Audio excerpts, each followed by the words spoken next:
we require 1 glass of urad dal and 2 cups of uh, idli rava. So we soak it for 7 to 8 hours separately, and at night we mix them with very little water. We need to grind urad dal separately and idli rava separately. The ready batter looks like this.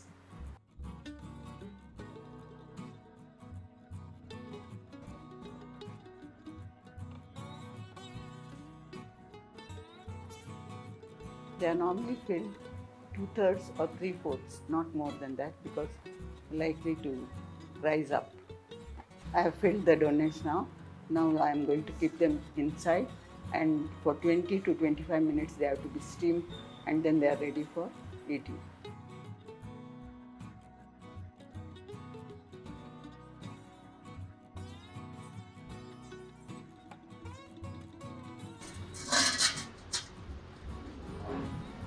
Now our donuts are steamed and they are ready for eating. Let's see how it looks.